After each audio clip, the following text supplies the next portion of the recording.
welcome back to Room 1-on-1 with the Homeboys. And after a weekend of up and downs for Celtic and a midweek game that's making me sick to even think about it, I'm going to look ahead to this weekend's match, and specifically the Sunday 3 p.m. match in North Lanarkshire as Celtic make the short journey up to Motherwell for the first time this season.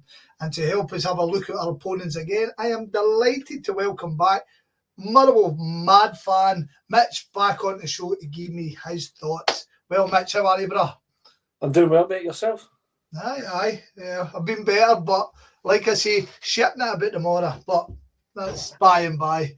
Right, you know the script by now. This is the first meeting of the season, so we'll look back at last season. We'll have a wee chat about that, then we'll get rattled into what's happening this year, right? So, Stuart Kettlewell, who expertly settled the team after replacing the disastrous Stevie Hamill short stint in February of the year, started his first pre-season as well, boss. After the 7th place finish, the team, of course, will start the season in the League Cup groups, paired with Elgin, Queen of the South, Queen's Park, and these 5, 3 wins and a draw. Extra point for the penalty win over Queen's South meant that Motherwell comfortably came out of the groups in top spot, 3 ahead of Queen's in second place. This meant that Well travelled to St Mirren Park in the middle of August, and early Caelan Stephen Boyd Munch goal was enough to take the win and end the competition for the Steelmen early doors. League-wise, a decent start was then followed by a disastrous spell. 3 wins and a draw from 4, then seeing 9 losses and 6 defeats from the next 15, meaning that after the 2-0 home defeat by Rangers on Christmas Eve, Motherwell sat in 10th place on the same points as 11th place St Johnstone and sitting awfully close to the relegation playoff place, with Livingston 4 points worse off. However, a 3-1 win over Livingston in the next match put further distance between yourselves and the West Lothian opponents. Now, the rest of the season wasn't great, but it was certainly an improvement. The 1-1 draw at home with St Mirren on the 30th of March cemented Motherwell's place in the relegation bottom 6 group. And as the season finished with 3 wins, 3 defeats and a draw, ultimately the Steelmen would finish the season comfortably away from the relegation spots, finishing the season with 38 games played, 10 wins, 13 draws, 15 defeats, 56 goals scored, 59 conceded, -3 goal difference, and 43 points on board, sitting in 9th place. 3 points behind Hibs in 8th, and importantly, 8 points ahead and a 22 swing on goal difference ahead of St Johnstone and 26 of Ross County in 10th and 11th places.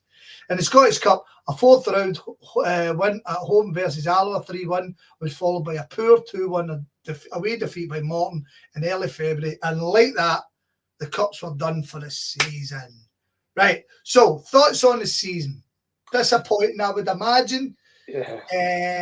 I would like to hear your opinion of that kind of sticky point that I spoke about there. Was there talk about getting shot at the manager? Yeah. Theo Blair had a fantastic season and probably, from looking at it, made a huge difference, him and Blair Spittle. So, thoughts? So, we finished the season before Kettlewell came in from Hamill, finished reasonably strongly that season. So, we went into the new season, modest expectation. Started off reasonably well, but as you said, if you look back at probably any poor Motherwell season, we always go through a really extended run of little to no wins. And I've got a running joke just now with some friends that, we're probably due to hit that point any time now. And losing on Saturday there probably wasn't ideal. But traditionally, we always have a really tough spell, and it quite often can coincide as we approach into that sort of winter period. Yeah. If I'm honest, fair weather team, is that what you're saying? That's what it is. Summer football. We need to get that summer football kicked off. I think overall the season probably really disappointed. During that spell as well, there were absolutely shouts for Kettlewell to go during that time, but you naturally get that. That's just the fickle element of football fans, You just have to see a poor period as results. And what did you think yourself? I wasn't quite there yet, right? Because there was still signs. Even during that time, we were probably picking up points with late goals. We had the guy, Mika Beereth, in loan for Arsenal, that he was just an abnormal. How he was at us no idea. And he got injured. I mean, he was scoring goals. He ended up going to, was it Sturm Graz, I think it was, in January, right? So he was a massive, massive part for us. But the number of times we were a goal down, 2 goals down, getting into the last 10 minutes, 5 minutes, we were still picking up the odd points here and there. And I think that's important. That shows you that you still got the team on side. You know, where it's that meek surrender, you know, you see quite often, you know, you look at even the Hibs up at Dundee United, right, at the weekend there, teams that just lack that confidence. You can see the managers maybe losing a little bit. We didn't see that with Kettlewell during that time. Right, okay. So absolutely, I'm delighted he turned that around. Delighted. You mentioned Theo Bair. Again, absolutely frightening, you know, the player he turned into last season and how important he was for us. You know, he was signed during the summer as 4th choice. You know, there was no. He was basically just there to put the cones out and fill the water bottles. You know, it was never really any expectation at all on him. But he was our number 1 choice, probably through injury and lack of form. You know, he get thrown in, and at the first it was he needed game time to sort of settle in. But when he did, some of his goals were fantastic. He scored a wonderful goal against Livingston at Fir Park, picked up just over the halfway line, beat a couple of guys, then sort of chipped over the keeper. You know, he was really, really important. And I even reflect on the summer here, you know, with how much we've sold him on for money we could have never have dreamed of getting for him. You know, he was a guy we picked up for nothing from St Johnstone. I'll come to it later on when we talk about it, but since we're talking about the new, when I spoke to Greg, the St Johnstone fan, you probably came across him on Twitter. He basically said, "How's this guy a professional football player?" I have no idea. And then he says, "And Motherwell have taken him on, and he must have a brilliant agent because how he's going to sell another Premier League move." So his name always rang a bell with me because I actually think we spoke about it before. I was like, "Well, Greg's telling me this guy's pony," because I can't say I've really seen him.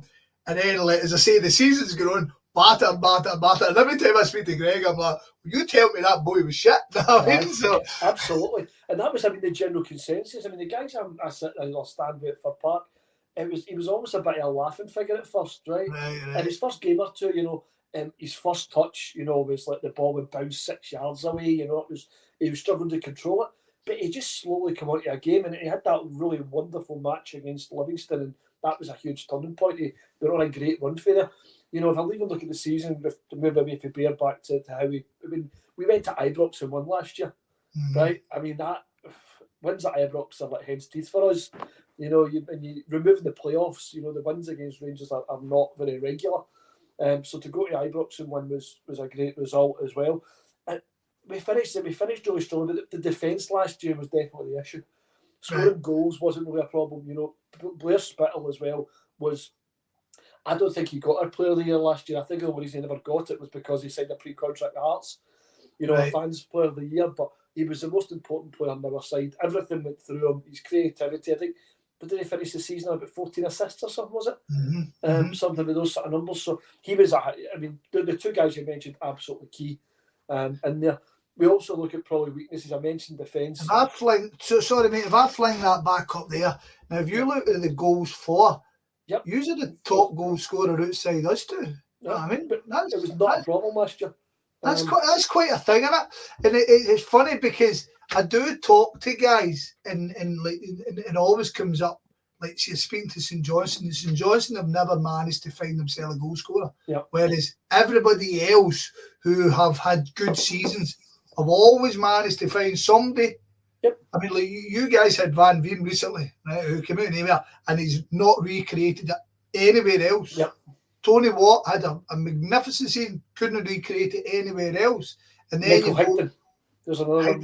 You're getting back to Higdon a bit now. Gets himself a glory move to the fucking Eredivisie, But you guys have managed it, and it is something. Even guys like Lou Moult and stuff like that, guys who have kind of plodded about, they've generally had fantastic seasons at you guys.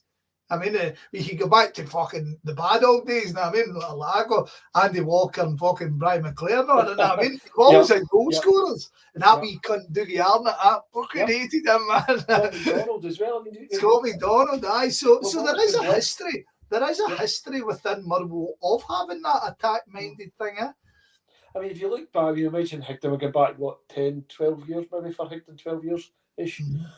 I mean, he broke the record, the post-war record, didn't he not? I think it was Willie Pettigrew had it with us, and then Van Veen came along and done it there. So when you're talking Willie Pettigrew going back 40 odd years, not been broken, it's been broken twice in the last 10 years or so.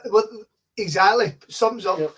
So what is it? What is it? A Motherwell style of play? Is it attack? That's what it is. It's that wonderful attacking football. We don't play that long ball, kick and rush stuff. That's not for us. I don't know. I mean, it is luck. I mean, there's loads of examples. Van Veen, the purple patch. We'll call it a purple patch because you look at all his career, always been a bit of a maverick where he's been and stuff like that. But a genuine out-and-out goal scorer, and he hit that form as well. I mean, some of the goals he was scoring was just incredible. He was. I think he ragged all your defensive party. Absolutely. Was that guy exactly? There's an example of it there as well. So I mean, if I also reflect back, moving away from the goal scoring side, the defence being the problem. We had Liam Kelly in goals. Now, I'm sure about it the last time we spoke. I was not a big fan of him. He was horrendous last year. I'm not a massive fan. You can make stats look any way you want, right? You can shape things, all the rest of it. His save percentage was absolutely appalling. It was the worst in the league by a distance. And what makes it even more infuriating, our number one this season, Oxborough, was sitting on the bench, whereas Liam Kelly's in goals. But this is, I suppose, the problem. Seeing you've got your captain as a goalkeeper, they're undroppable. There was 3 or 4 instances last year he had an absolute shocker. Absolutely dropped a clanger, but he was undroppable because he was captain. And I think that's it. I think there's Motherwell fans out there that'll try and pick holes with Kettlewell, right? That's just, you just get fans that just don't warm to somebody, right? And that's something to reflect back on. But why was this guy's come in this year? He's been absolutely outstanding. Won our Player of the Month last month. 8 games. He's been great, really impressive. Why has he been sitting on the bench when Liam Kelly's been sitting, been having the number 1 jersey? So that's probably frustration with Kettlewell. And do you know what? I think it's probably a relative. I can agree to a point that, criticism, at Kettlewell, that's probably one point I would say. We were too loyal to probably the likes of Liam Kelly. Now, there was probably a reason for that. We wanted Liam Kelly to sign an additional contract. I was just about to say, is that a kind of we'll look hefty kid? You know what I mean? It was probably, if we had dropped him, he wouldn't have signed that six weeks extension to his contract. He was never intended to stay on, right? 6 weeks to cover him for the Euros, so we got 200 grand or something like that. Yeah. Don't get me wrong, there would have been a nice wee sweetener in his pocket as well, right? But that sort of was probably the frustration with Kettlewell last year. And he done well, if you look where we finished last year, right? If you to look at it, to the bare bones of, budgets and all the rest of it, we finished probably in the region of where I would maybe expect us to be. You look there, Dundee had a good season, right? They went through a period as well, sticky period. St Mirren and Kilmarnock in particular had really good seasons. You're then looking at the other big clubs, whether it's Aberdeen, Hibs, right? Everybody in theory should be above us. The 3 teams that finished below us are the 3 teams at the start of the season. I would go straight away, we finish above them. Looking at sort of budgets, etc., would be what I expect. So I think he'd done what we expected. The cup defeat against Morton was really disappointing. I think, the performance that night as well was really poor. That was a look at a Kelly clanger, funnily enough, as part of that as well. So I think, we've obviously, we'll get to Hampden this year, we don't want to get to this season yet, but that, I think Motherwell fans probably want to be safe, right? Don't want to be in a relegation battle and want a cup run. That's kind of what we would have as an expectation for a season. And he missed out again in the cups last year. Didn't quite hit the mark of what we'd want. Right, fair. Okay, this season then. So this summer, once again, Kettlewell remains in charge. Big changes in the club in July, however. As the chairman of the last 8 years, Jim McMahon resigned from the role. McMahon, who has been on the club board for over 23 years and was instrumental, I believe, in the change to fan ownership from the John Boyle era. So before we kind of kick on to what's happening this season, what's your thoughts on that? Was it a big move or the expected move? Is it really an impact move? I don't think it's going to overly impact, right? The club's going in very much a different direction. And there's been a couple of resignations related to the board, obviously chairman and a few other board members. They were probably long-standing, right, and hadn't really taken the club fully forward If I'm honest, there was still very much, the Welsh Society are the owners of the club, but were very much being kept on the outside. They were still being run by a legacy. Is that right? That's interesting. That's interesting. So how did that happen? Is it just a case of, right, well, we know what we're doing, we'll just keep running it? And there's been a bit of that, but there was also the part that the society have got a number of seats on the board as being the major stakeholder, the major shareholder in the club, and they were roles that were probably filled a number of years ago by individuals that maybe weren't continuing to take the society and the club forward in the way the society wanted to do so. And that's why there's been a lot of change in there. I mean, if I go to the society in particular, there's been a full host of new people went and joined in the board of the society, and they will be up for election for the actual club board. And they, if I look at it, and I don't want, it's not an ageist comment, right? But there's a lot more, I would probably say, young blood in there that maybe look at things a little bit differently to what maybe someone that's maybe in the older generation that maybe, okay, they might come with a number of, a lot of sort of business background, right? And these people are obviously very intelligent. They've run successful businesses, but the football's changed. What fans want has changed. And I don't think that the board was really taking that forward in the way that they would probably, the modern football fan would want them to be. The new society guys, I mean, I've got a couple of mates on there, right? So that's good, that's excellent. And maybe, I maybe edge towards that because we share similar outlook to what my sort of mates are sort of looking to do there. But it's really positive. They're in there trying to do different things, really take it back to the community again. Out there for the cup game a few weeks ago, back to the old flyers through the doors of local houses, right? It's incredible. On the day of social media, we're obviously still doing all that stuff, but it was actually quite refreshing to see, the foot soldiers out in the streets and stuff. It obviously drummed up our biggest attendance since Panathinaikos in the Champions League qualifier, which is going back to, the Higdon and McCall era. So it's fantastic, mate. Fantastic. That's great to hear. It's great to hear. I mean, I was talking about Gavin from the ABZ, the Aberdeen podcast last week, and I don't know, you never ever want to come across as patronising when you kind of wish Scottish clubs the best. Do you know what I mean? Because Celtic and Rangers fans can, and they can talk for themselves, but I know Celtic fans can be, it's good we, but you want all the clubs in Scotland to get on and the whole stature to come. But see, the community stuff, that's class. I mean, I know firsthand with the Motherwell, with a lot of my family from Motherwell, and I know all the stuff you're doing. So hearing stuff like that is brilliant. As you say, the old heads, you can't dismiss old heads, but they need to appreciate and bring a young team on and let the new ideas. I mean, the world's changing, isn't it? It's changed a lot. There was one part I never mentioned there. I think it's probably the most important part. A number of those, and the chairman in particular, were trying to force through the move of this outside investment. And if we actually looked at the terms of what that outside investment was, it wasn't favourable for the club, right? If you wanted to look at the headline figure, what was it, 1.7 million, was it? Right. I'm going to drag you back 2 seconds. You back 2 seconds in this chat, because I think we touched on this before, but we never. So give us some context to what we are talking about here. As it sits now, the Motherwell Society are the majority shareholders. Majority shareholders. So basically a fan-run club at this point. And as you say, it's got. And there was a fella who was very well in with Netflix. He was looking to invest into the club. He wasn't looking to get control. Is that correct? It was a bit grey, if we're honest. I think it was. Right, you take it for there. Right. So he wasn't looking for a majority share. I think he was going to take up, a large percentage, which would have resulted in the society no longer being majority shareholder. Right. Okay. Right. So number one straight away. So that's it. So that's concern number one. That means that the future of the club is out with the fans, the society at the end of the day, right? Big red flag. There was also into the contract where he had, I think, his number of board seats also was actually made up the majority of the board. So, well, that's how we actually like. I think there was 3 plus a self-appointed.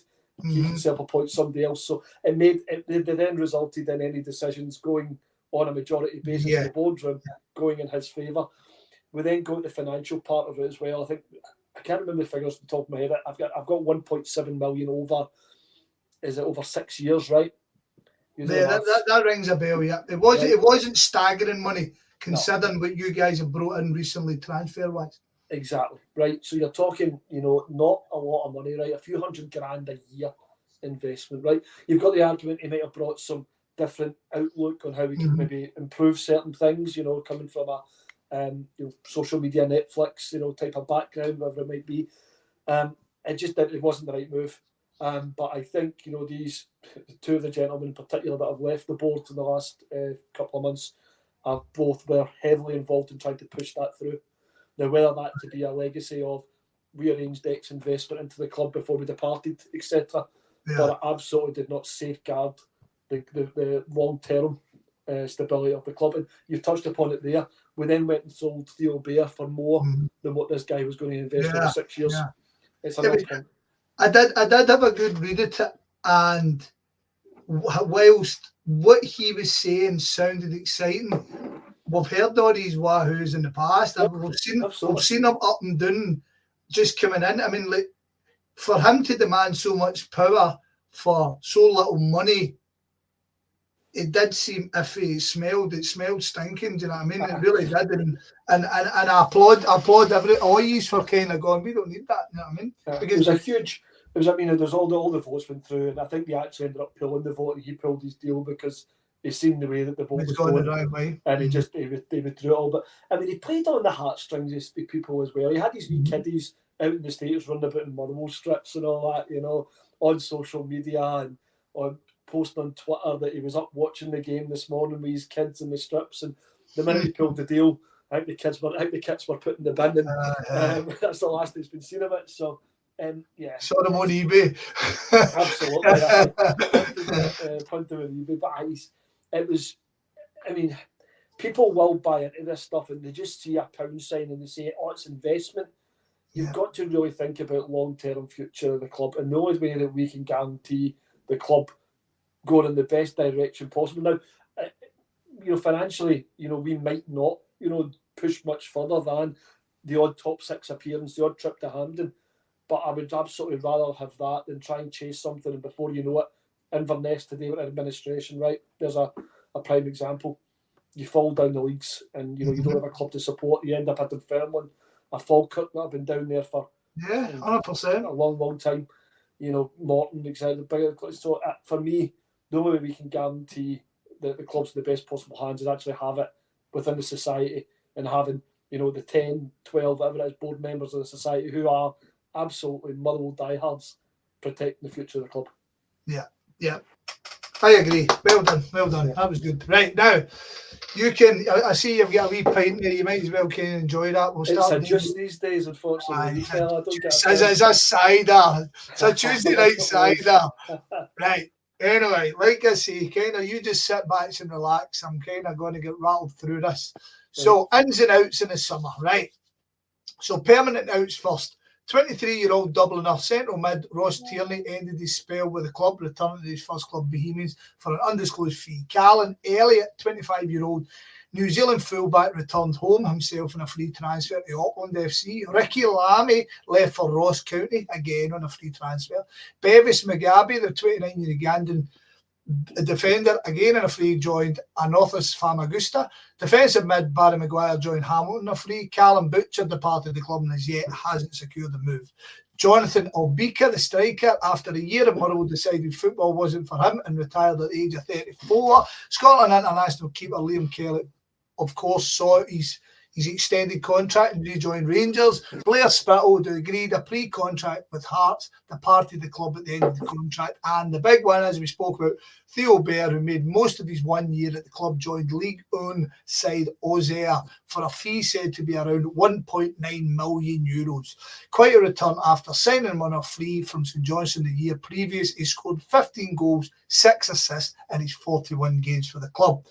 Loans, Ollie White, Matthew Conley, Luca Ross, Max Ross, Mark Ferry, Brannan McDermott, Dylan Wells all secured half-season loans to Kirkby, East Kilbride, Athletic, Albion Rovers, Bonnyrigg Rose, Broomhill, Edinburgh City, respectively, while Filip Stuparevic, the 24-year Yugoslavian forward, signed a season loan with Morton. Andy Halliday completed his free transfer move from Hearts after the loan spell last season. Sam Nicholson, former Hearts winger, was signed up on a free after joining on loan last season from Colorado Rapids. 29-year-old has 2 spells in MLS sandwiched between a spell with Bristol Rovers.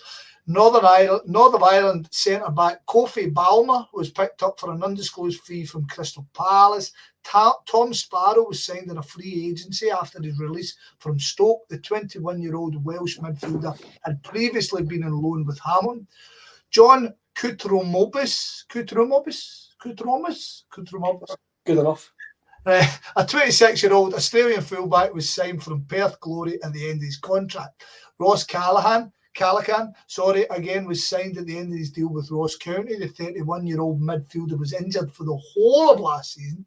Another freebie was Zach Robinson, a 22-year-old English striker. He previously had 2 spells with Dundee on loan from AFC Wimbledon. The aforementioned Stuparevic was picked up from Domzali on a free before his loan move. Liam Gordon joined in a free from St Johnstone. The 28-year-old centre-back played 37 times for the Perth side last season. Stevie Snedden, 26-year-old left-back, was signed from Oxford United again after his contract end. Another Aussie joined, this time 25-year-old Apostols Stamatellopoulos. As of today, the six-foot striker has 1 cap for the Australian national side and comes off his best ever season with 17 goals in 25 games. He costs a reported $300,000, but the fee is undisclosed. The finally left winger, 21-year-old Zimbabwe international Tawanda Masawa Hise was picked up from Leicester after being released. Now, loans in, the amazingly named Marvin Marvelous Caleta was signed for the year from Wolves. The Manchester-born right-back can represent DR Congo. Jair Tavares, a 23-year-old forward signed a loan from Hibs. The former Benfica youngster had represented Portugal under 16, 17, 18 and 19 level. Another forward, Jack Vale, was loaned from Blackburn after a decent loan season last season with the club. Vale is a Welsh under-21 cap. Christian Hegyi, a Hungarian under-21 keeper, was picked up from West Ham on loan for the season. The 22-year-old stands at 6'4". And finally, the prodigal son, Tony Watt, returned to the club for a loan from Dundee United. He last played for the club in 2022 before departing on a pre-contract to the United and then joining early with an undisclosed fee. So, fuckloads going on there. Yeah. Who are you happy with you brought in? Who are you looking forward to seeing more? Who are you glad to see the back of? Who do you miss and what did you miss? Right. I'll tell you what, let's go back to departures last season first. That's maybe the easiest way to do it. Right? Okay, so let's start with departures. There's only 2 players in that list of departures last year that are even remotely missed, and it's Theo Bear and it's Bear Spittle, right? Right. The rest of them, thanks very much, on your way. No, any Ross Tierney, I remember his debut. It was his debut against us, and I remember him coming in just a wee midget guy and battered us, and then he just disappeared. I think he went alone last season, did he? Down at Walsall. He went to Walsall last year, and I think he started off well and then fizzled out again down there. I just don't think he was going to make it. I just don't think he maybe had it, which is disappointing. I think he was well thought of in Ireland when we signed him, but it just never really worked for him. He never really got a run of games. He was always sort of thrown on for 10, 15 minutes here and there. So Theo Bear, but I mean, I think we were all actually in a strange way happy that he departed, right? Because the fee we received was just ridiculous, right? For a guy that we picked up for absolutely bugger all 12 months before and had probably going to result in that purple patch we spoke about earlier, right? It's the perfect what's the philosophy for Scottish football? Yes. If you can get somebody, get him on his feet, get him to fuck. I mean, Celtic Rangers are not fucking any different. How many guys, Kyle, I mean, what a player he was. you've got him 3 years later, you release him on a free. Do you know what I mean? You're fucking sorry, crack no, on. it's bang on. You're absolutely bang on. It's we're selling people at the right time. So Theo Bear, as much as everyone would say, we could do with something that scoring regularly, right? No, you're fine. You sell 1.9 million euros reported at the time. So absolutely ridiculous. Blair Spittle was a really important part last year, and I think we probably really still miss a Blair Spittle in the team. He is someone that we absolutely would have loved to have kept, but we can't compete with Hearts, right? $2,000 at Motherwell, what's it, $5,000 at Hearts, wouldn't it be, right? Pulling the fingers at my arse, right? But give up. I know, yeah, you probably know far off. Probably no million miles away, right? So, massive, big loss. Happy to see the back of Liam Kelly. Absolutely delighted. Even funnier that he ended up back at Ibrox, right? I think that's wonderful. And it's the fact he had opportunities in the Scotland squad and stuff like that at Motherwell. He's picking up scalps in his ass area. It's not even bitterness that he's went to Rangers, right? I'm delighted to see the back of him, right? Because it was mistake after mistake. He was undroppable. He was our highest paid player, I believe, as well. He was our captain. We shouldn't. Maybe I'm old fashioned. Our highest paid player shouldn't be our goalkeeper. Right? It's your striker, right? Realistically, that's generally who it would be. For certainly a team of Motherwell, absolutely would be.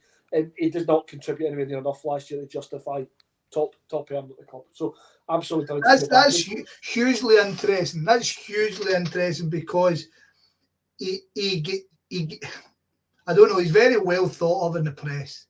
He does not. I mean, you're quite literally the first guy I've heard criticise him. Admittedly, I haven't spoke to many Motherwell fans about him, but you're the one, and like he was an international. He's going to be signing for Rangers. Because Celtic were linked with him and stuff like that, and I just presumed that he'd been doing the job. Do you know what I mean? And you're telling me he had a really good period when he first joined us, right, under Alexander. Alexander brought him in on loan and he got him permanently for QPR. And his first 6 months on loan, he was actually very good, right? I mean, it was excellent, right? And then he sort of the next season he was all right, and it just fell off the cliff. But I mean, his form was appalling. He should have never.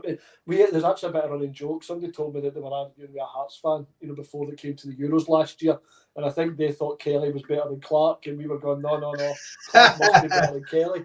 I think it's one of those things that we all think the player you see every week is worse than somebody else. And we're looking at it because we're Scotland fans as well, and whatever. And we want, the thought of Liam Kelly being in the national, the starting national keeper. This is an assassination type man. Awful. And you know what? It was clangers. I mean, really weak at crosses. Just whether his confidence took a really big dip in that. Just goalkeepers and confidence really important. And I think he just now he never really recovered after a wee bit of a poor spell. I don't think you'll see many Well fans out there that were upset to see him go. Brought on obviously so much and moving on to the rest of the guys away last year probably a bit meh, right? Doesn't really matter, right? Guys that never overly contributed. Nothing's killed you, as you say. Nothing that, and with guys in there, Barry Maguire, it was never going to probably play at this level. He's with Yakis and such like. I even don't think he's playing down there. I think he took a loan move last year to Kidderminster, and I think he was even struggling to get a game down there. Was that National League North or South, whatever on the sitting? So, I mean, these guys are not. You were tasting my football knowledge here, you bum. Geography, think about Kidderminster. Yeah, he's no big losses last year. If I look at this year, who am I happy about? And tell you what, I'll answer the one about who I'm most excited about. Is probably your Aussie boy, Big Stam. I'll not probably try and murder his surname. Stamatopoulos.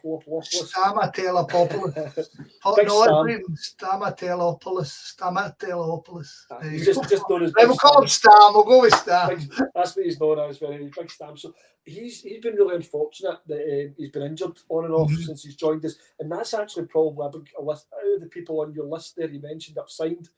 He is the full, but half of that list have been injured. For periods of time already this season. So there's a lot of them that we've seen very little of. So unfortunately, I'd say he's the one I'm probably most excited about. Obviously, comes with a wee bit of expectation because of the fee. reported, undisclosed, but 300k was the chat. That's a lot of money for us to be forking out. Yeah. So, and the early signs are reasonable. He looks a wee bit different, if I'm honest with you, from what I've seen. I mean, he's only been playing in spells, because he keeps picking up injuries. But he looks just a wee bit different, maybe a wee bit more of an old school striker rather than more the modern day. We are playing it maybe into his head a wee bit more, but he looks like he's got a bit about him. Strong. 6 foot's not the biggest for a striker. He's not a short lad, but he looks quite strong, nice touch. Even if you're playing it into his head, to his chest, he's got a bit about him, and he's got a really good reading for sort of arriving at the right time into the box. Perfect, yeah. So he looks like he could be a good player for us if we can get him firing and playing regularly. He went off at half time on Saturday. I think he ran down the tunnel and what the hell's going on? I gave the shits.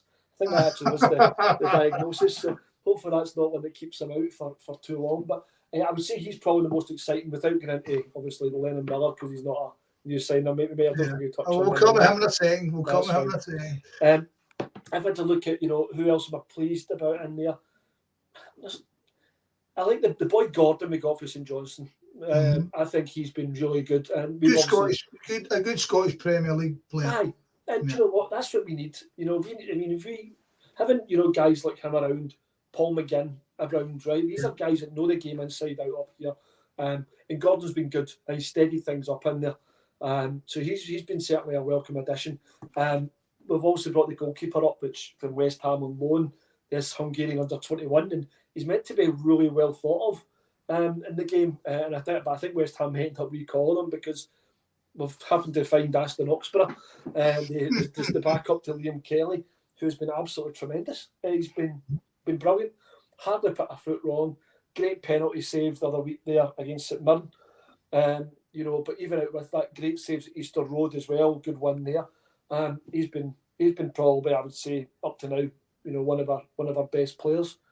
So it's been good. We've also, you mentioned about Balmer that we brought in. It's Coffee Balmer. Wait till you see this lad. I suspect he'll play on Sunday because of injuries to Paul McGinn. The lad's got a long throw, a Rory Delap-esque throw. Aye, I saw Holiday chatting about it the other day. It's quite a weapon, to be fair. I mean, the accuracy is not great. You need the players in the box as well, but it just causes a bit of chaos. It's amazing how much chaos and what that causes. Defences is something they just don't expect, or they don't know how to deal with it, the angle it comes in. So that's a wee bit interesting, but it's a good tool as well, to get us out. If teams, you can throw ins, at the edge of your own box, he'll hit the halfway line, no worries. So he's not. I don't think he's the most gifted footballer though, from what I've seen. Because he's only really but he's only come in the last few weeks because of injuries. But he's maybe got a wee bit of some game a bad time. So I think overall, relatively pleased. I think with the summer, but I still think we're missing a Blair Spittle, if I'm honest. I think. Right. Okay. I think if someone could turn around and say you can sign any one player, realistic, right? Of who would you sign? People would probably turn around and say Blair Spittle. I think, him and that team just now playing the same way he was last year would probably be really successful. Interesting. Right. Okay. So that's all the guys that nobody's really hit the ground running yet. No. I would say, as you say, kind of a lot of hope in there. Well, at least there's not a lot of. I mean, you signed that wee boy for Hibs, the Portuguese fella. Javier Tavares. I mean, I don't know he's a good. Not showing much. I mean, he's not done much opportunity. I think he came on against Aberdeen, I think it was, and he came on at the weekend. There. I'm not 100% convinced. No, didn't really do much. I mean, he beat his man a couple of times and put a couple of balls in, right? If that's what you're looking for, it probably is for a winger. His balls probably weren't that wonderfully delivered, but he was beating his man. Maybe a run of games you might get something. Maybe you might see it. I don't think he's certainly not got all our hopes on his shoulders anyway. I wouldn't like to be expecting too much. Right. So the squad as is, right? So Lennon Miller, obviously, right? So since we last spoke, I think at worst you can call him consistent, but I think he's progressed is a better description. Do you know what I mean? Like every time I see him. Do you want to see this, Scott? Wee sec. We've got a wee boy Right. just at the bath. There we are. Do you What a want to say hello? superstar there. Yeah. The future Motherwell striker, aren't you? Right. Right, go and see. You waving? Hello. Right, go and see Mum. You need an appearance fee Maybe now. appearance. There you are. Right. Fantastic. Right, that's all this way. I'm going to shut the door, clearly. Brilliant, right. So he's doubled his goal outlay for last season already. We're only about 13 games in for you guys, including the cup games and stuff like that. Considering, just as we've just literally spoke about, you've lost 34 goals for last season with Blair Spittle, Bear, and Mika Beerith, who you spoke about, who was a loan for, his loan finishing halfway through the season. 34 goals lost for a team's fucking massive. Do you know what I mean? So it is unexpected to see on Lennon, even with his young age, he needs to add that to his side. I mean, he's a man with the penalties and stuff like that. But the great thing about Lennon Miller is he was a lot of hype, he was a lot of talk, and he seems to be still doing the job, and I think that's fantastic, personally. I mean, we spoke about what you would. You said to me last time you actually expected him to be away by this point. So to still have him the new and him getting better, it's looking good for the boy, isn't it? It is. This lad, and you try not to get too excited, right? Because when Turnbull came through at Motherwell, right, that was probably our best talent since Phil O'Donnell, right, that we brought through. This lad here, again, he looks beyond, the likes of what Turnbull showed. And you've got to bear in mind, this lad just turned 18 a couple of weeks ago. I think it was a few weeks ago. He looks incredible. He looks so mature for his age. And I think it's really important that he's getting game time though. And I don't think that he'd have developed the same way. There's a former peer of his that departed to go to Ibrox, the boy Bailey Rice. With Miller coming through the groups, he's away playing what the B team have ever has at Ibrox and hasn't developed the same way that Miller has, because Miller's had opportunities from the 15-year-old. He made his debut, was it? He was a regular on the team probably when he was 16 years old or 16-and-a-half-year-old. So he looks special, right? But people are getting a wee bit of needing to add goals to his game, which he has done. Where I think he's best. He's not an attacking midfielder for me. I don't think. I think he's better. I mean, he can play. I still think he's a little bit. He's probably better holding a bit more. I think his range of passing is excellent. He brings a ball. Sorry to interrupt you. A holding in the modern day of a holding, because I think sometimes people think of a holding midfielder as a defensive midfielder. No. Thus being a destroyer rather than a creator. I mean, he looks to me like a deep line playmaker more than anything else. Do you know what I mean? That's a better way of putting it. I mean, I think this lad has absolutely got it. I would like to see him go abroad and follow the Ferguson path. I think that would maybe suit his game a lot more as well. I think he'd develop a lot more. I suppose, out with us getting the fee that we need to get from our generational talents, my biggest fear is that he goes out down south to a team and just gets swallowed up with other guys his age.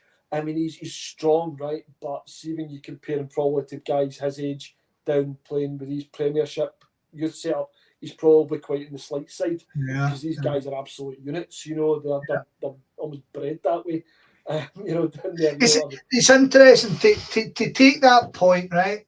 So Lewis Ferguson was a very, very strong player. I always felt in Scottish football terms, and that's what allowed him. He'd a set of boys on him. Didn't care who was up against him, and I always liked him because of that. I don't think there was any ever chance of him being allowed to come to Celtic personally, but that's just my right. I just don't. I would, but a guy like Lennon Miller, right? So the association because of the clubs with David Turnbull, right? And I was reading a forum just yesterday, and they were asking the question, why did it not work with David Turnbull? And David Turnbull was a quality player, quality on the ball, didn't have pace, didn't really have dig. Now, I don't know if you watched it.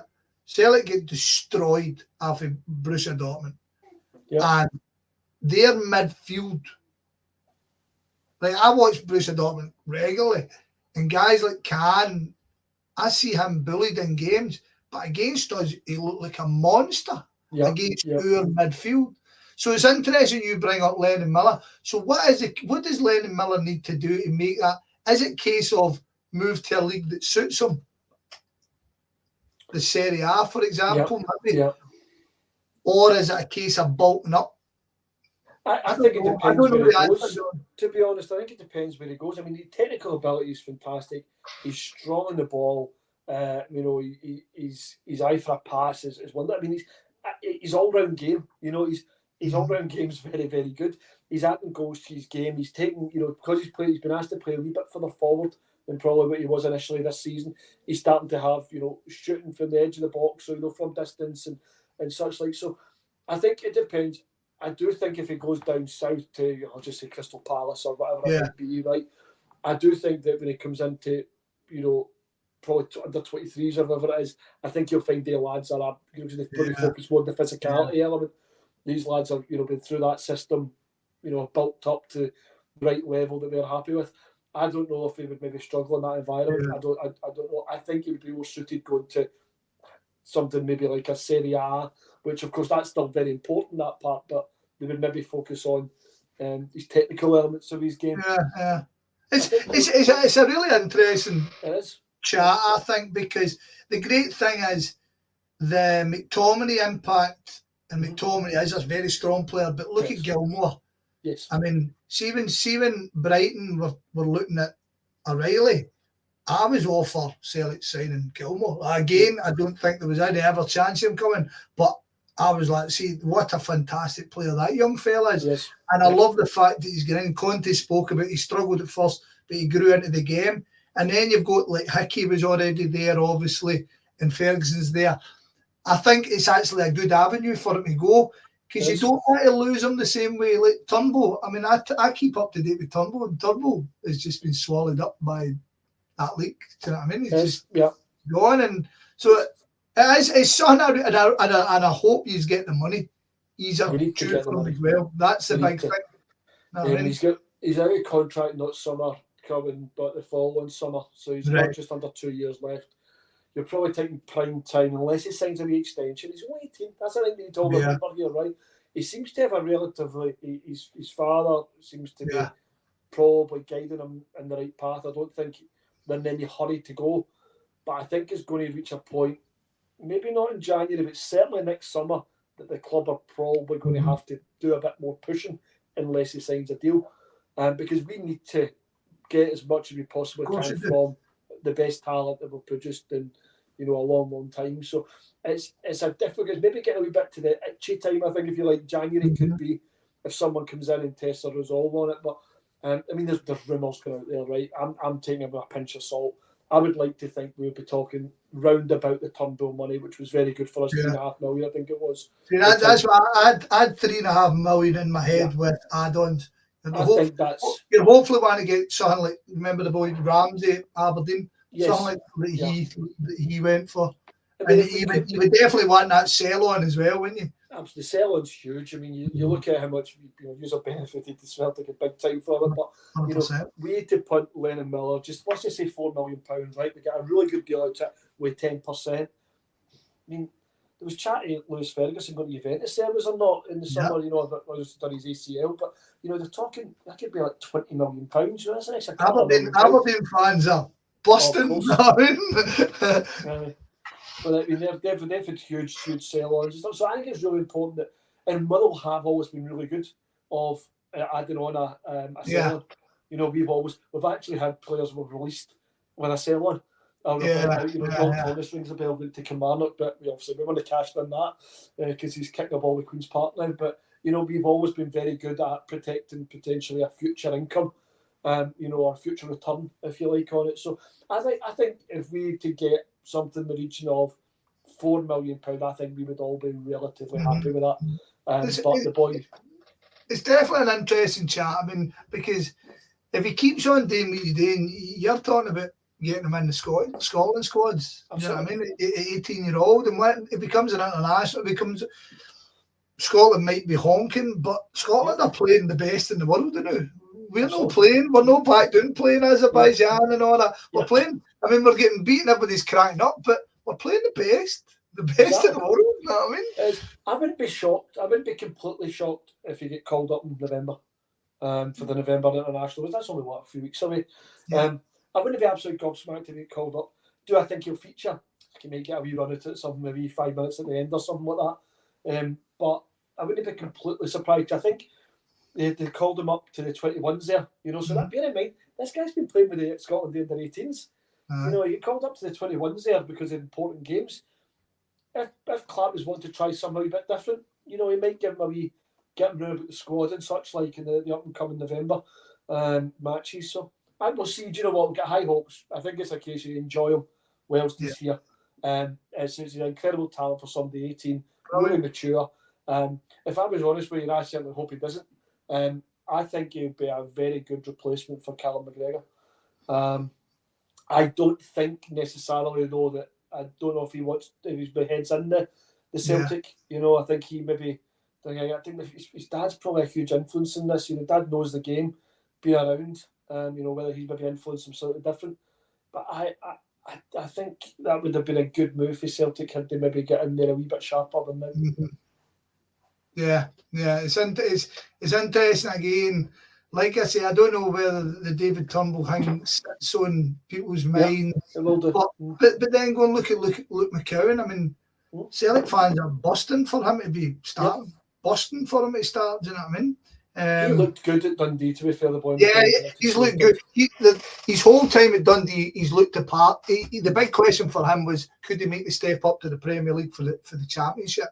Like we've seen loads no do it, and he done it with ease to the fact that Dundee fell off a cliff for a wee bit once he left. But anyway, right, we're held up here. I was wanting to kind of get fired through. Right, so talk about Lennon. Everybody else in the squad. So Stephen O'Donnell is still that consistent fullback. He's no phenomenal, but he's good. I think Dan Casey still appearing regularly. Is that correct? He is. He's useful. He's useful. Right, okay, we'll go with useful, right? I actually noted goalkeeper Aston Oxborough he's firmly number one. You've already spoke about him. I'm delighted you know.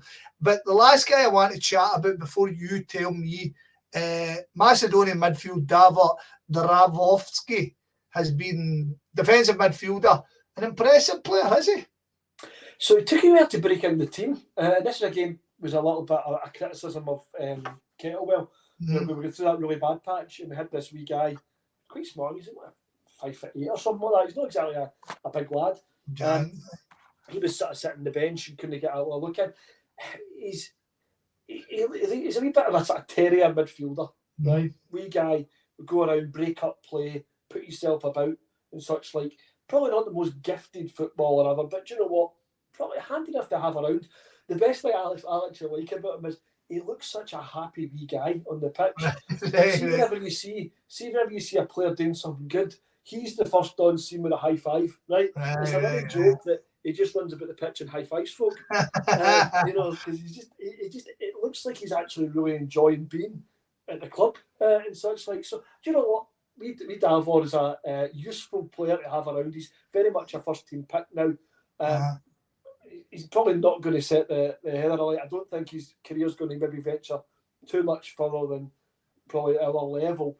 But do you know what? Useful player, given likeable, committed, the type of guy that fans actually genuinely quite like. A really committed, player to have. And he's a wee bit of a sort of fans favourite. Good. Right. So who else in the squad am I missing that you think I should be keeping an eye on? Or have we touched the main ones? I think we've touched the main ones, to be honest. I think I'd probably just to say Paul McGinn in particular. I mentioned him earlier on. He's actually just been injured there, an unknown length of time of training ground injury. He's our captain this year, and he's an absolutely solid citizen. Rarely comes in with an 8 or 9, but he's never below a 7. He's just solid every week. He carries the ball out for defence. He's 34 years old now, probably not got that much more in front of him, but a really, really likeable player at this level.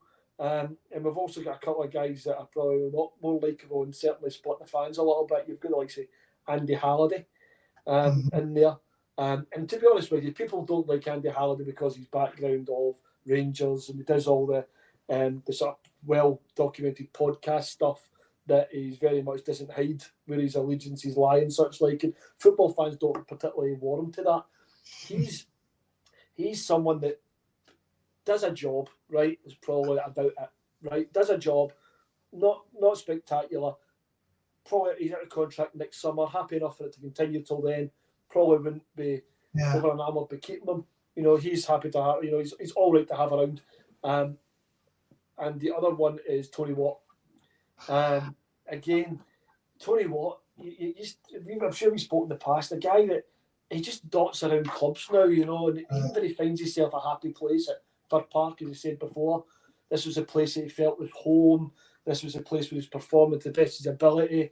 Dundee come up, you know, with an extra few quid and his pants were pulled down and away he went, you know. He's probably really frustrating. And he's not really getting much of a look in just now. He's come off the bench for us. And he's not really done much. And I think he kind of needs to... There's a few games you think this is made for Tony Watt, right? Maybe we're up against a wee bit, give him the ball, he'll protect it a wee bit, he'll win a wee foul because he'll do the wee fall over and all that when somebody comes, you know, on his back and that. But he's not even coming in doing that at the moment. So I think he's got reasonably short time before some of the fans quickly maybe turn a little bit, you know, just because of the way he departed last time. Yeah. But I think that's, you know, I think if I summarise the squad, a lot of changes, you know, during the summer. Probably needed freshening up a little bit. There's a few guys in there we've not seen much of. The boy from Oxford, the fullback, Seddon, he had an injury or he had to go an operation when he first signed. And we've been really lucky, a young lad, Ewan Wilson, who didn't really look like he was going to be, you know, probably staying at Motherwell or even, you know, progressing. He's come in and done superbly. On the left-hand side. So he's a young lad. He signed a new contract last week, which was positive. So that's kept Seddon out. But Seddon came from Oxford. You know, they get promoted. I'm sure Oxford got promoted into the Championship. So, and he was playing reasonably regularly, I think, at that level, League One down south. So he's not up here to warm a bench, I would suspect, you know. So with guys like that, you've got the boy for Ross County, Callahan, as well. You know, he was at Hamilton before. He looks to be another couple of months away from being fit. What's he going to contribute? Sam Nicholson's out injured as well, reasonably longer term. So there's a few guys there that might come in and do something. But I think from the squad, I think we're reasonably okay. I would probably say as a squad just now. I don't think we'll be doing massive amounts of wheeling and dealing in January. I think we might probably lose a few because our squad's quite bulky in certain positions. But I think our squad is okay, reasonably okay this year. I suspect, you know, we'll have a finish somewhere around about in between 5th and 9th, I would suspect. I appreciate that's quite a big window, but, you know, probably somewhere might finish in the league. I don't think we're going to be challenging for European spots at the top. You know, I think we've got a good start. I don't think we'll sustain it. We'll come to that at the end. No, to finish up in the squad chat, for what I see, I mean, come back to the Andy Halliday thing. Andy Halliday's a solid Scottish football player, a Scottish Premier football player, and he looks after himself and he works hard for the team. I can't see why you'd moan for him. I mean, I remember watching him for Hearts at left back against us at Parkhead, and he was the best player on the pitch. You know what I mean? And then he pops up. I mean, I think he scored a goal recently, a fucking world day for Edge of the Boats, getting called out, and then he scored that one the other week against Hibs. Yeah. So, I mean, he's contributing. I can't see why anybody would moan about him fucking past or whatever. But I don't know, it just looks like to me your squad, you've got a whole bunch of guys who are ready to step up and make an impression. Do you know what I mean? They're kind of just waiting in the wings, ready to go. But, right, so this season, in the League Cup groups again, right? So you had Edinburgh City, Montrose, Clyde, Partick Thistle. 3-0 home win over Edinburgh, followed by an away 1-1 draw with Montrose, 5-4 penalty extra point win.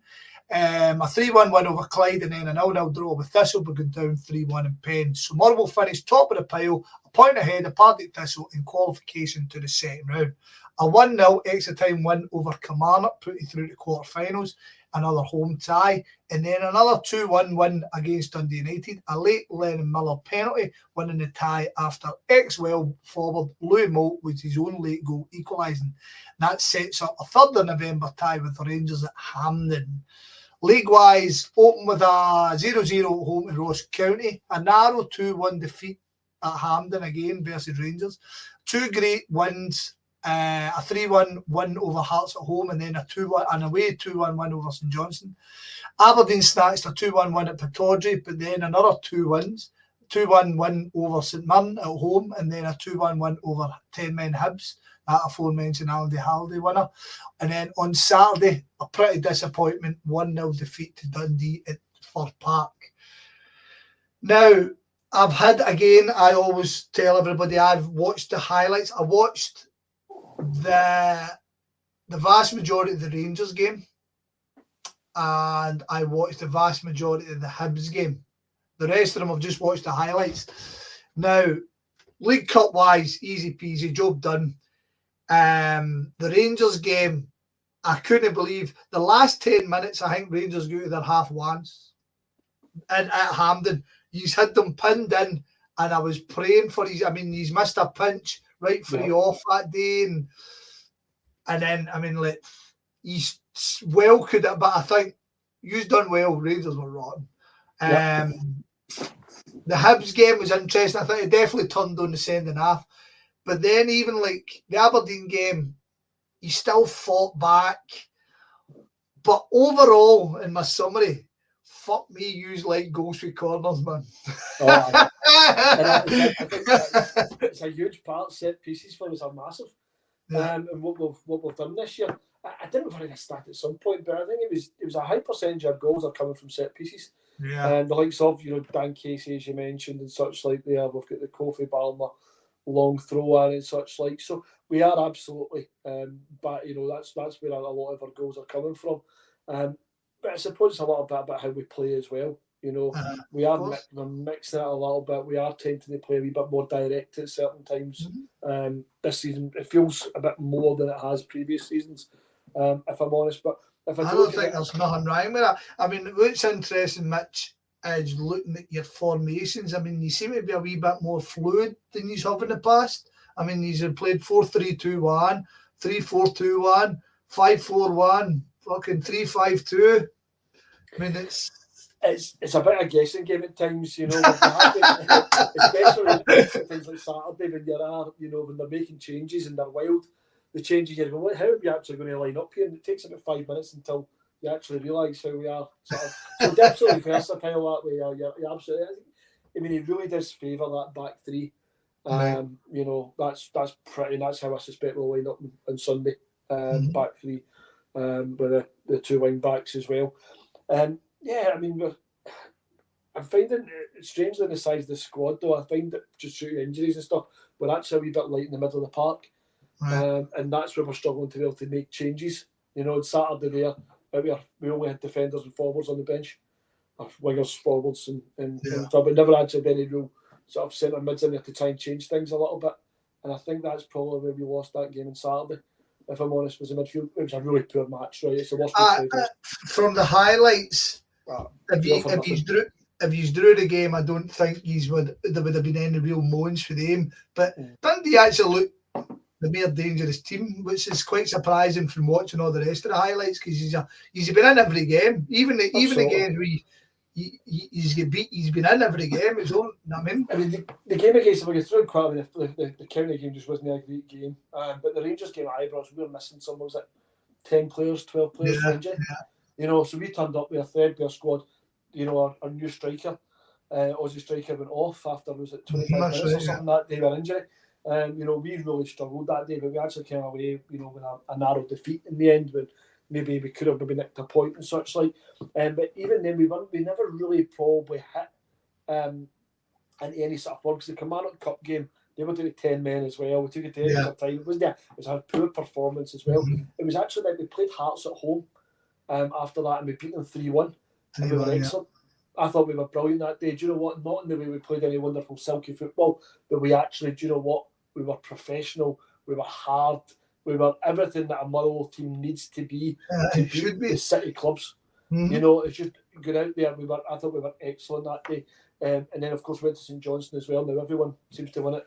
We've done with Park these days. Their form's terrible, apart from the first they turned out on Saturday. But another good win up there as well. And also, you mentioned that Halliday goal that got ruled out there as well. But, I mean, Aberdeen obviously beat us up there again, a narrow defeat. You look at their form, they've been excellent. You know, losing at Pittodrie, you know, there's no shame in that, nah. But, you know, it's not really. I'm not going to get massively upset. You know, when the form they're in, they're obviously invested a bit. The guys got them going. Good team, yeah. Absolutely got them going. So again, as a result I'm not overly concerned about. We won the cup game against Dundee United. Huge crowd at Fir Park, relative terms.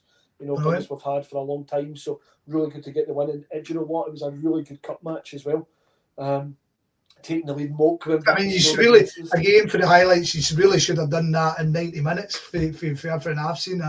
Yeah, it was good to obviously get through for that as well. Trip to Hampden, the pipeline. Good wins against St Mirren again, a team that had a good season last year, struggled a bit just now, but maybe we'll get back into it after, you know, a poor start. Hibs, a bit of shambles, but Easter Road's generally not a particularly happy hunting ground. So going there again, picking up 3 points is massive. So I think the start of the season's been excellent, to be honest. If people have been picky about it, you know, they would probably look at games like Dundee at home on Saturday when we've lost. Yeah. Well, we drew at home in Ross County. You know, they're 2 games you would turn around and go, right, we should be looking for 3 points in those. But to throw in then, you've picked up 3 points at Easter Road. You've beat a Hearts side there. You've got a win away to St Johnstone there. You know, so I think overall there shouldn't be any Motherwell fans out there that aren't happy. You know, we're in a semi-final, which I think we've got a chance in. You know, I really genuinely do think we have got a chance. They're not playing particularly well. There's a lot of pressure on them. We're playing all right just now. You know, will Kettlewell set us up properly to make it difficult and maybe try and hit them in, you know, at the right time. So, yeah, things feel reasonably good, I would say, at the moment. Good, mate. Right, so to summarise with that, as it sits now, Motherwell sitting 5th place. 8 games played, 4 wins on board, 1 draw, 3 defeats, 11 goals scored, 9 conceded, 2 plus 2 goal difference with 13 points on board, 2 behind Dundee United in 4th, 4 ahead of Dundee in 6th. So, Sunday, 3 o'clock, Fir Park. Now, I'm going to fire these up and we can have a wee chat. This was last season. The aforementioned Liam Kelly. For those who listen to the podcast, I'm sticking the goals up here just to let you know. This was the scores last season. Interesting. We played 3 times last season, right? So the first one, obviously, that's a halfway through, should I say? First one was at Fir Park. A quite mad day, if you remember that one. Yeah. So Celtic took a late lead. I think it was about the 86th, 87th minute through Palmer, his first goal for Celtic. And then you guys hit back almost straight away. Well, it wasn't straight. It was like 93rd minute or something. It's definitely injury time. Yeah. Yeah, injury time. I think you've won it. And our fans who jumped on the pitch, and then your fans jumped on the pitch, and then Matt O'Reilly steps up and scores a late winner, and your fans run on the pitch again like dafties. Idiots. Next up, we had the game at Parkhead. Now, Liam Kelly, I actually forgot all about Liam Kelly saving a penalty, but sure enough, Celtic got a very late penalty. Your former player, David Turnbull, stepped up, thinking we've won the game, and quite literally, seconds later, who scores that? John O'Beaker, who retired, scores the equaliser late in the day, and he's come away with a 1 each. Celtic fans aren't happy. Now, this one here, I told the story on the Homeboys. I didn't go to this game because my Wayne team had a game, and we get beat 10-0. And as I was shaking hands with somebody, Motherwell scored. So we're 1-0 down, and Big Ida comes off the bench, scores a good equaliser. And then late in the day, again, as per every game, Ida scores ultimately the winner, and we end up finishing 3-1 with a Palmer late goal after which. But all 3 games, tight as you get. And it's the same 2 managers. Do you know what I mean? It's the same 2 managers. So I don't know. I mean, for looking at how you guys play, I'm not taking anything for granted. Tomorrow could cause us chaos in terms. I mean, we were looking like the greatest team in the world. We went to Borussia Dortmund, we get skated, and knew everyone's a bit of a struggle. Everyone's no looking that great. Yeah. The way you guys play football, it is direct, and there's nothing wrong with playing fucking direct. Some of the best football I have watched is direct football. Do you know what I mean? So, with that in mind, how do you think you'll set up? How do you hope you'll set up? How do you think you'll play? And give me a prediction at the end of that. Right. I don't think it'll change it, Matt. I mean, we've spoken about these various formations, but I think we'll stick with the three centre halves. I'll be there with the two full backs. And we'll go probably a flat three in the middle of the park as well. Try and keep it tight in there. And I reckon you'll put one up top, one in the middle, one just behind. If I'm honest with you, so I'd probably reckon there'll be 5-3-1-1. Right. Is that right? That's right. Aye. So I reckon we'll do that. I mean, but you want to keep it tight. You know, you guys go to score in the first 10 minutes. You know, massive uphill for us. Yeah. He'll try and keep it as tight as possible. Try and get set plays are going to be huge. You've said that. You know, the goals we've scored this year will be huge. I don't think we want to make it overly pretty either. I mean, I hope the likes. I mean, you showed that clip there. He did come in off the bench. Yeah. He caused us all sorts of trouble, by the way, when he came on that day. He absolutely. I mean, you could see even early doors. He was to get called off. I mean, he had a point. I think he got called offside, but I mean, he bullied us. He was in there just bullying our centre halves, and I really hope I don't see much of him on Sunday. If I'm honest, you know, I don't want him to go up against them as well. But I think it'll be reasonably direct. Play on set pieces. Keep it tight as long as possible. And do you know what? Maybe have a bit of a go at it. Yeah. I always say these games do not define our season whatsoever. No, these are bonus points for us, right? You know, when Celtic, you know, either at home or your place. I would love to turn and say we'll come out and play free-flowing football, attack to the word goal, and really make a good game of it, right? We do that. You know, 9 times out of 10 we'll get on an absolute spanking, right? 5 or 6 if we come out and try that. So I hope we come out and keep it reasonably tight, but I hope we have a go at the right time. I hope, you know, 20 minutes, see if we're level with 20 minutes to go. Do you know what? Have a go. You know, make Nick a go, next 3 points. That's kind of what I would hope. What my expectation is, I reckon we'll probably lose 2-0 or so on Sunday. I'm not particularly positive looking at these games. I don't enjoy these games. I think I've said that to you before. I don't enjoy when you know, you guys come and visit, or you know, the other mob across the other side of the city. I don't enjoy them. I have quite literally told you I'm fucking watching them all from behind the couch. See when your team, you feel you're likely going to lose. It's not a great feeling as a football fan, so I get it. I get it. You know what I mean? It's got a little expectation and stuff again Sunday. So do you know what? Love to positive. If I put the positive heat on, do you know what? Make Nick a 1 each, right? The positive heat. I think realistically, probably 2-0.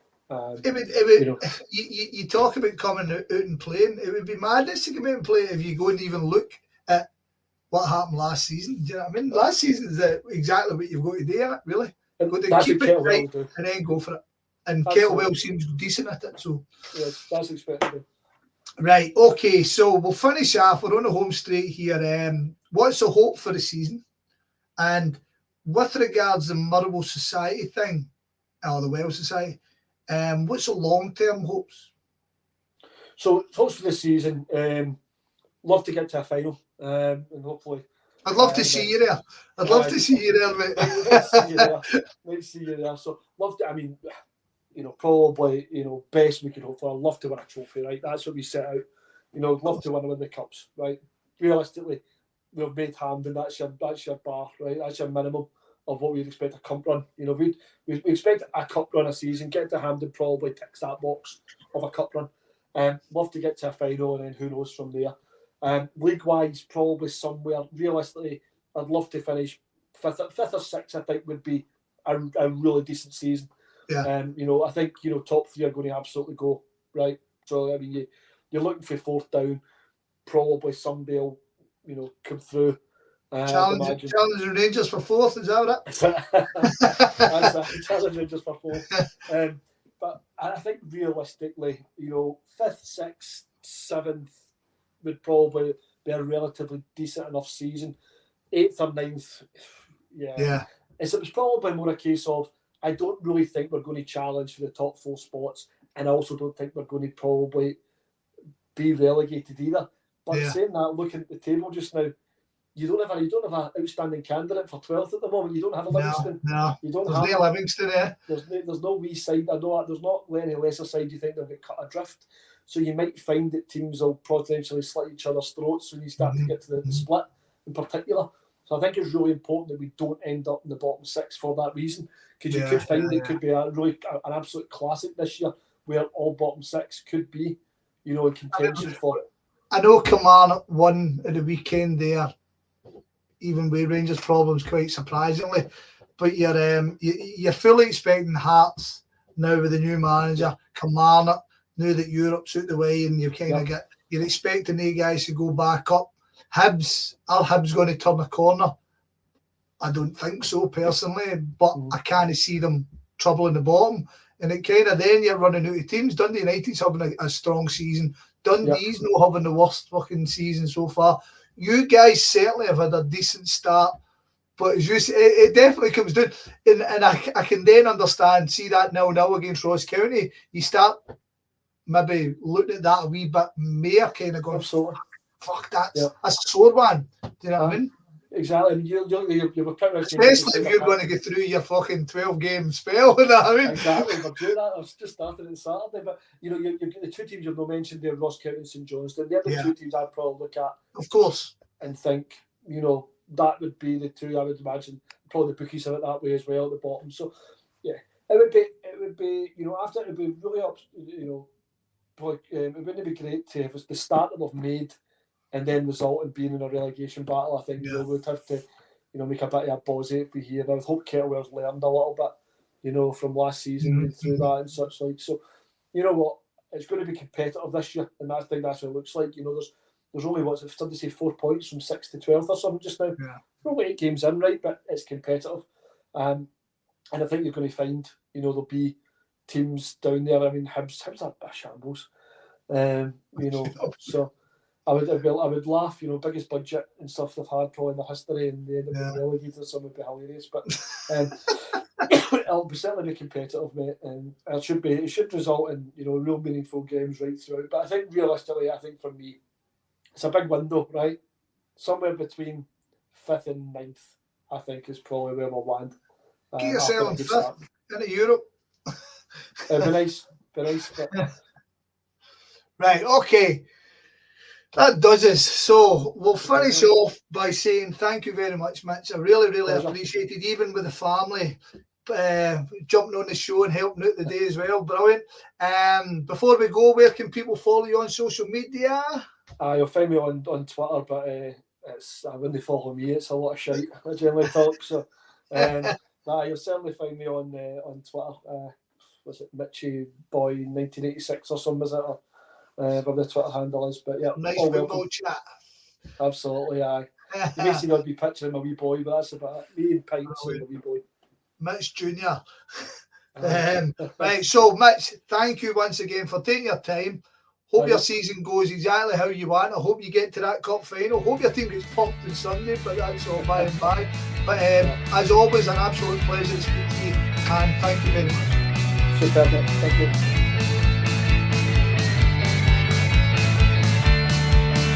We're the boys from the well and we're doing very well.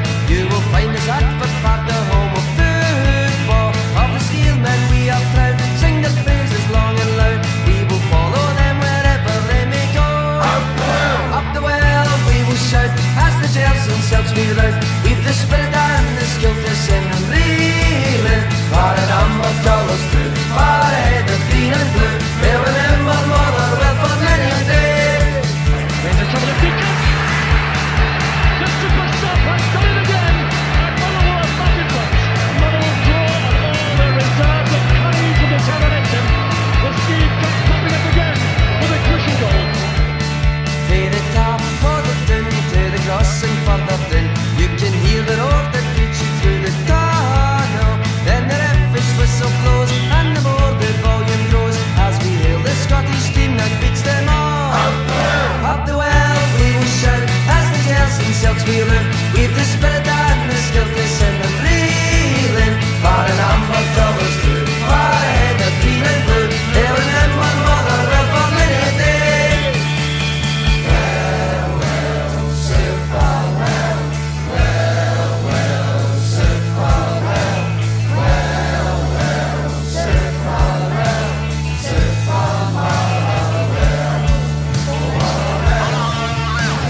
Keep Ray, keep Ray, keep Ray.